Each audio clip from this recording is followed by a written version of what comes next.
Have you had a meal today? Now, my apologies in advance if you are going through this right before lunchtime, but hang with me, this won't be long. If you've had a meal today, chances are it was either a plant or an animal. Now, it could have been something manufactured, there's obviously plenty of those, but at its essence, you may have eaten something that was either grown or living in some regard. But in order for you to eat it today, it had to die. Now, it's kind of a weird thought, but the fruit or the vegetable had to be harvested. The animal had to be butchered. All this had to take place in order for you to have a meal. As Rob Bell has put it, your life is dependent on something else's death. Now, keep this in mind as we're going to see this later as we get to our passage today. Now, today I want to explore a rather long passage. This is John 5, verses 19 through 30.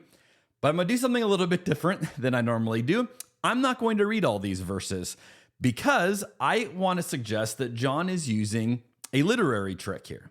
He's setting up this section of verses in a way that is certainly not obvious to most of us reading, but to Bible scholars and people who study this, they have noticed that John seems to be using a certain technique here called a chiasm or a chiastic structure. Now, this is going to be a new idea for most of you, but we're all going to be Bible scholars today. Now, here's an illustration of what a chiasm looks like.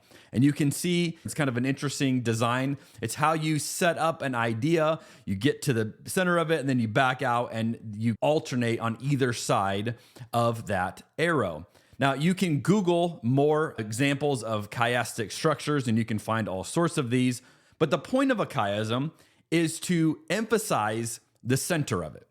Or a way of understanding chiasms, if you ever want to just know it, an easy trick, is the phrase, the point is the point.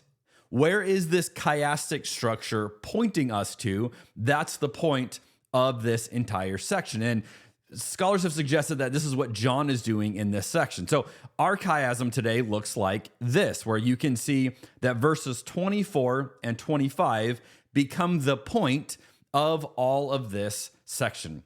So those are what I'm going to read today. And if you want, I would encourage you, go back and read the verses before and after, and you can see for yourself if you think this chiastic structure makes sense. But with this in mind, let's look at the point of these verses. What is Jesus saying here? In verse 24, it says, I tell you the truth, those who listen to my message and believe in God who sent me have eternal life. They will never be condemned for their sins, but they have already passed from death into life. And I assure you that the time is coming. Indeed, it's here now, when the dead will hear my voice, the voice of the Son of God, and those who listen will live. Now, one of the themes we're seeing here, this is a theme all throughout the book of John, is that life is found in the person of Jesus. You see this throughout the entire gospel. One theologian named Marianne May Thompson says it like this: John does not write knowing God leads to eternal life, as if it were the rewards for faith, but that knowing God, to be in communion with God, is life, because God is the source of all life. If you think that eternal life only happens once you die, you are going to miss one of the most powerful aspects of following Jesus. Now, notice some of the phrases we just read. They will never be condemned. They have already passed from death to life. Those who listen will live. What I think we're seeing here is that Jesus wants to speak life into the deadness around you. Not just when you die, but right now. That this is what it means to experience eternal life. It's not just some get out of jail free card for when you die. Now, this is a challenge that we often confuse as Christians. We think, oh no, eternal life only kicks in once I'm dead. And so someday this will be awesome. And we totally neglect what the gift is right in front of us.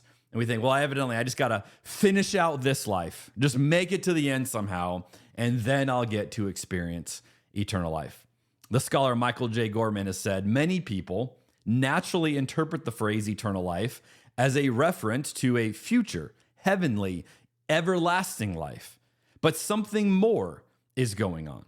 Life in John means participation in the life and love of God. I love the way he puts it there. It is a way of participating in what God is doing. So then the question for you and I becomes, how much are we participating in what Jesus is doing? How much are we tapping into this eternal life? Now you might think, well, how would I do that? I don't even know what that means. Well, in another passage, there's something that the Apostle Paul suggests, and I think this is a helpful way of thinking about this. In 2 Corinthians 4:11 and 12, Paul writes this: "Yes, we live under constant danger of death because we serve Jesus, so that the life of Jesus will be evident in our dying bodies. So we live in the face of death, but this has resulted in eternal life for you." Again, you see the Apostle Paul now playing with this image of eternal life, of experiencing life in the midst of death, but now, not just someday when we die.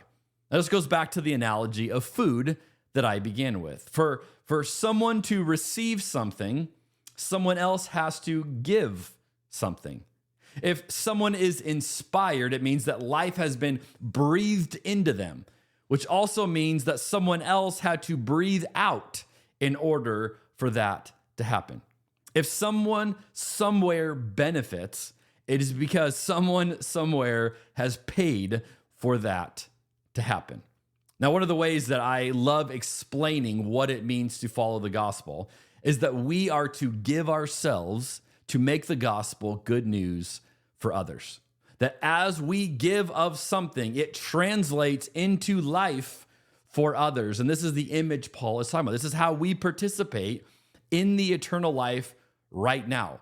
By choosing these momentary deaths, I give up something of myself so that someone else can benefit. And in the process, they experience eternal life. But the kicker is, so do we.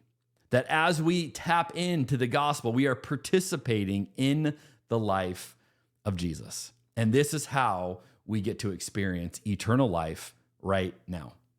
So the question then becomes, how are you doing this? How much of a difference are you making because of the way you're participating in giving yourself for the gospel to be good news for other people? Would your coworkers or your neighbors feel a tangible loss if you were to move away because of the way that you have loved them and sacrificed for them? Or when was the last time you chose something inconvenient for you in order to benefit someone else? You see, each and every moment is an opportunity to participate in life with Jesus. I'll close with something that Jürgen Moltmann has written. It says, Christian faith isn't just a conviction, a feeling, and a decision. It invades life so deeply that we have to talk about dying and being born again, which is what corresponds to the death and resurrection of Christ. As we give ourselves to make the gospel good news for others, we both get to experience eternal life in the here and now. And that is an incredible invitation for you and I. I'll see you next week on Rebuilding Faith. Hey, everybody.